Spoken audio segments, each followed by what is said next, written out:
আজকের এই যুগে ফ্রিল্যান্সিং জনপ্রিয় একটি ক্যারিয়ার অপশন।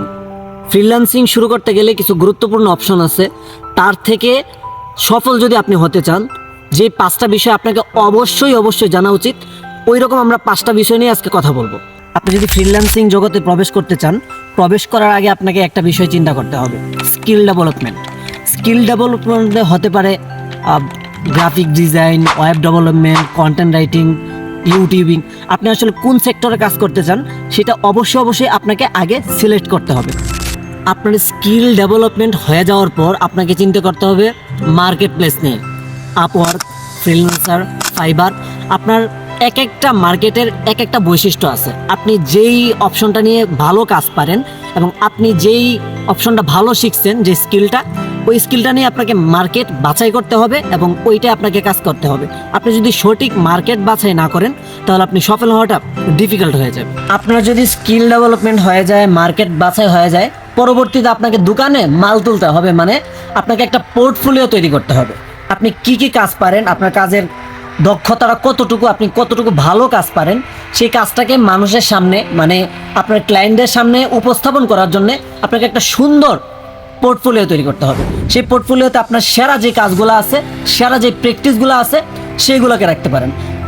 আপনার পোর্টফোলিও যতটা উন্নত হবে, আপনার ক্লায়েন্টরা ততই আপনার প্রতি আকর্ষিত হবে। আপনার দোকানে, আপনি একটা দোকান দিলেন, আপনার দোকানে মাল আছে, আপনি দোকানের মাল তৈরি করতে পারেন। পরবর্তীতে আপনাকে কাস্টমারের কাছে আপনার মালটা কত দামে বিক্রি করতে চান সেটা নির্ধারণ করতে হবে। মানে আপনি যে স্কিলটা শিখছেন, সেই স্কিলটাকে যে বাজারে নিয়ে গেছেন, এখন আপনার কাছে যে ক্লায়েন্টরা আসতেছে, সেই ক্লায়েন্টের কাছে আপনি আপনার সময়টাকে কত দামে বিক্রি করবেন সেটা বাছাই করতে হবে। প্রথমে আপনি কম দাম থেকে শুরু করতে পারেন। প্রথম কিছু মানুষদেরকে ফ্রিতেও কাজ করে দিতে পারেন। পরবর্তীতে ধীরে ধীরে আপনার মূল্য বাড়িয়ে দিতে পারেন।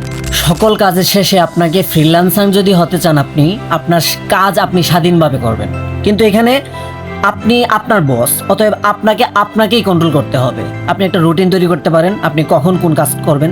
একদম হেলাল সেভাবে যদি কাজ করেন এবং আপনি কোনো কাজ সঠিকভাবে আদায় না করেন, তাহলে দেখবেন কয়েকদিন পরে আপনার ক্লায়েন্টরা টিকবে না। অতএব সঠিক টাইম ম্যানেজমেন্ট শিখতে হবে।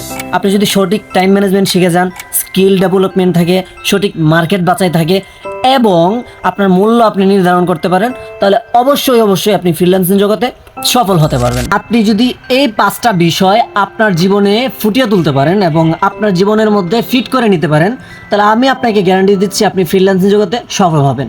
এবং সর্বশেষ যে কথাটা, আপনার যদি ফ্রিল্যান্সিং নিয়ে কোনো প্রশ্ন থাকে এবং কোনো জিজ্ঞাসা থাকে, আপনি কমেন্টে লিখতে পারেন। এবং আজকের এই ভিডিওটা যদি আপনার জীবনে এক ফুটাও, এক বিন্দু ভালো লেগে থাকে এবং কোনো উপকার এসে থাকে, তাহলে অবশ্যই আমাদের এই ভিডিওটা শেয়ার করে দেবেন, লাইক করবেন এবং কমেন্ট করে জানিয়ে দেবেন যে আমার এই ভিডিওটা কেমন লাগলো। ধন্যবাদ।